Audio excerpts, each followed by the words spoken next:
All right, Panther Lair, let's talk about true freshman point guard Jaland Lowe's finishing package here, what he tries to do when he gets around the rim, the kind of shots he likes to take, and why they have or have not been successful. Now, if you've watched the Pittsburgh Panthers through 9 games, you know that when Lowe is on the floor, he's likely to attempt a floater. I don't know if he's attempted one in every single game, but he's definitely attempted more than any other Pitt player, again, through 9 games. So let's take a look at some of those here.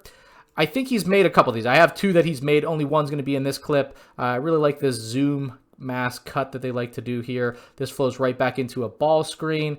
Against drop coverage, this makes a lot of sense to attempt a floater because this player is going to sink enough to be able to contest this. There is that kind of flare pass out here to Guillermo, and this player, as the low man, is going to step in to try to challenge Lowe's shot. So this floater, I think the situation here is good. This is in rhythm. He gets this off against a smaller defender. I think teams forget that he's lefty sometimes too, and nice touch on this one.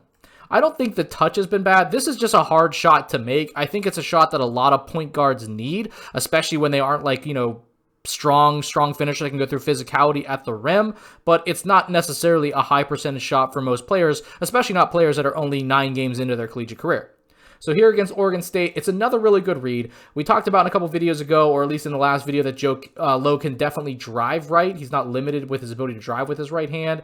This is a good shot too. Back to the defense. He may get another step in here, but I mean, this is a pretty similar distance from the last attempt, and it just rims out. So, I mean, that easily can go in.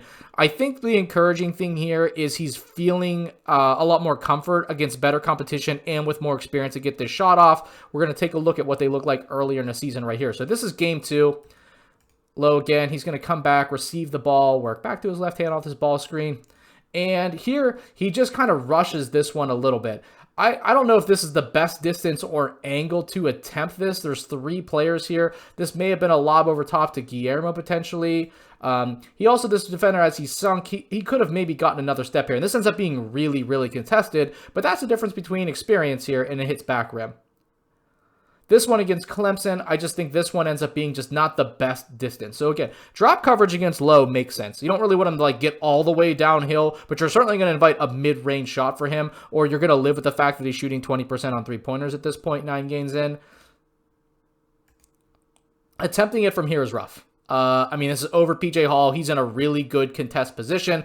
A hesitation to maybe try to get all the way to the rim would have worked here, or honestly just a step-in jump shot. But to try to pull off a floater over Hall from that distance, a little bit of a challenge. I did say that he's starting to feel more comfortable against better competition, this being the 7th game of the season here against the Clemson Tigers. But I think you're seeing that he's more successful with this, or at least the distances in which he's taking these attempts make a lot more sense. Again, it's an important shot for a point guard to have. I think if Lowe picks his spots, picks better distances, and is kind of more in rhythm and he's not being contested, the whole point of a floater is to kind of be in that little middle range, that in between being contested and getting a layup. So as long as he can get these off without having a guy in his face, I think he's going to have some success. And if he converts these around like 45, 50% obviously be great, then I think this is a win for Pitt.